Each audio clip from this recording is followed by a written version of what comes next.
So this is interesting. So this is a video with, I believe it's Capitol Police, and they're basically going, they set us up.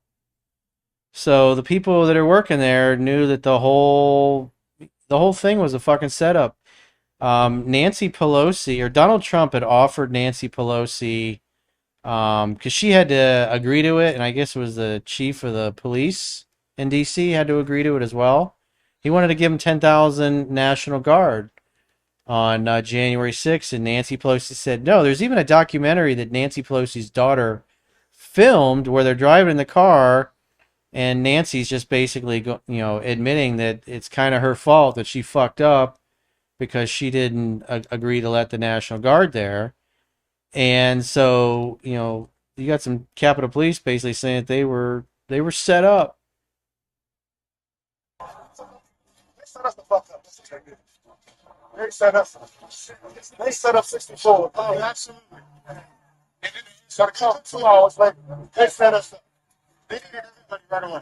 By the way, they set us the fuck up. Nah, we ain't got shit. We ain't got no motherfucking. They set us the fuck up. Yeah, you got agent provocateurs in the crowd, 275 FBI agents and contractors and stuff.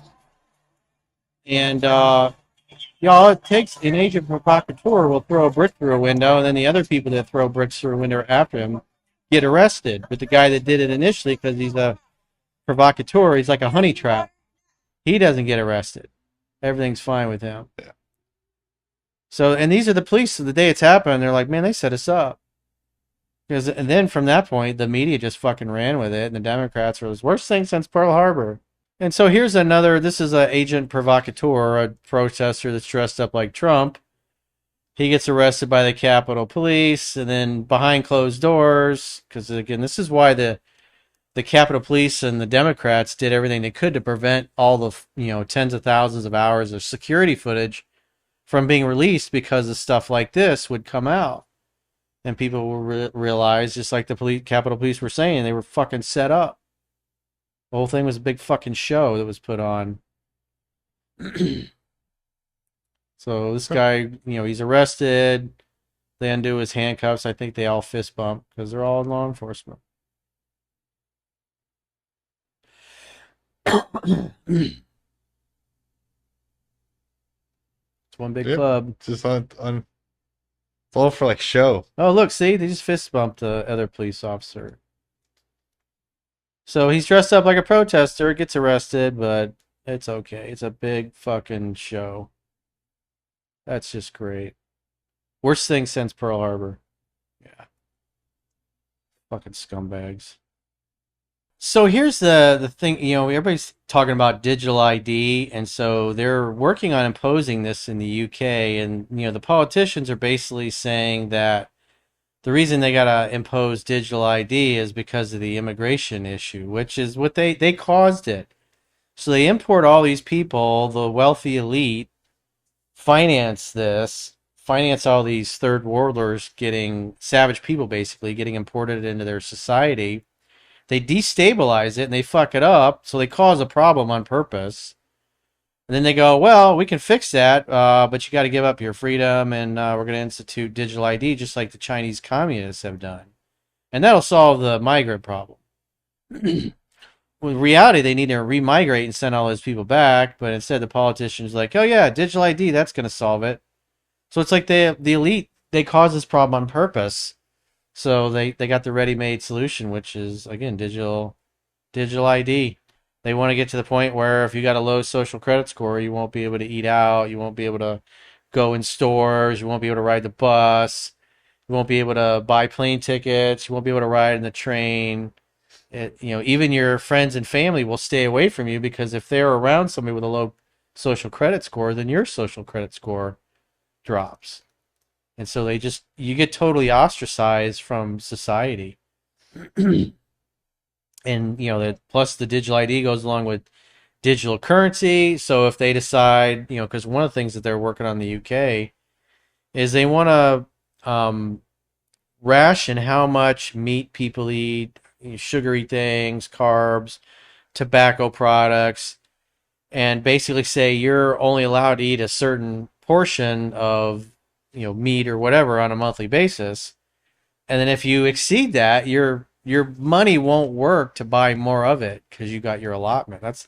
That's like total top-down control. They would literally want to run and regulate every aspect of your life, right down to what you eat, how much of it you consume, and to force your compliance, they'll just program your money to not work on the things that they don't want Yeah. you buying, which is fucking insane. Or it doesn't it lasts like 6 months, so you can't save money at all. Or like you're right, you can't invest. I was like, oh, you want to spend your money to buy some stock? And then you have to spend it because it'll expire. Yeah.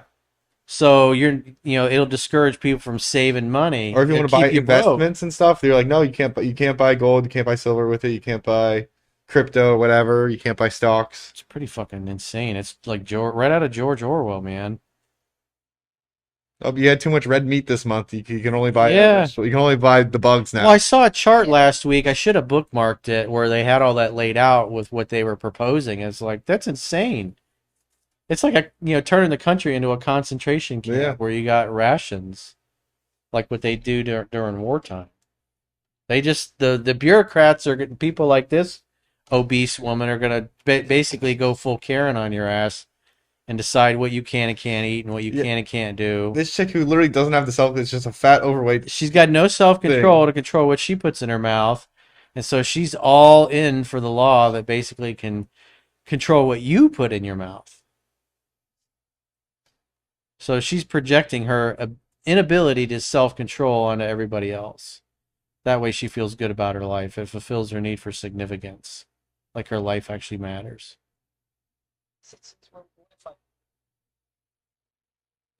Every single video is just so different with the audio. It's hilarious.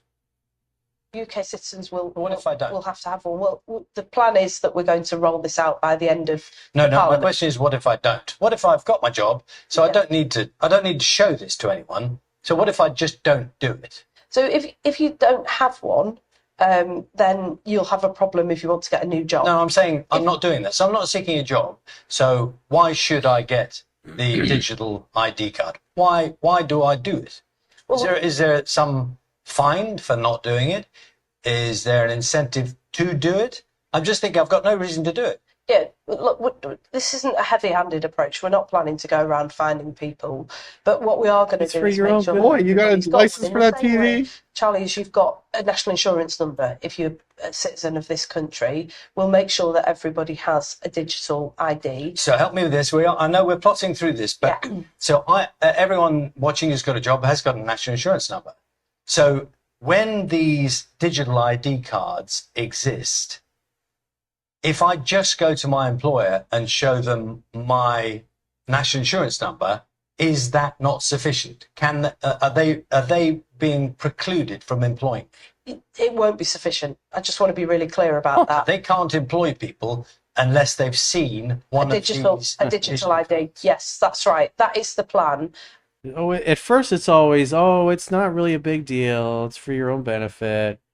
Then they force your compliance. Just like in the UK, they've announced gun buybacks. They basically, you got a year to turn in your gun or guns, and the grace period, they're gonna, they'll give you cash for it or money for it, and pennies on the dollar. Though. But yeah, exactly.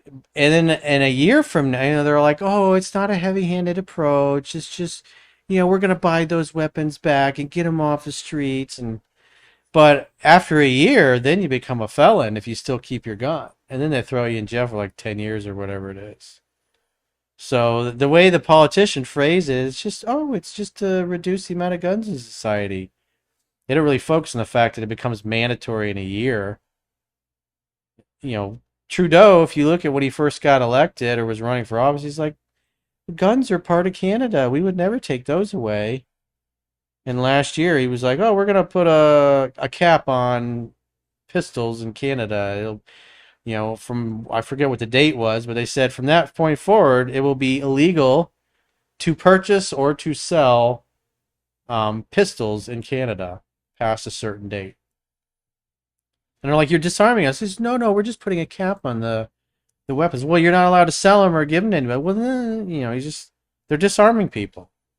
And the only reason they're disarming him is eventually they want to be able to send people with guns to force people that don't have guns to do the things they want, even if that means ending up in a Yeah, death I used to camp. really like Canada too before Trudeau, but they got really cucked.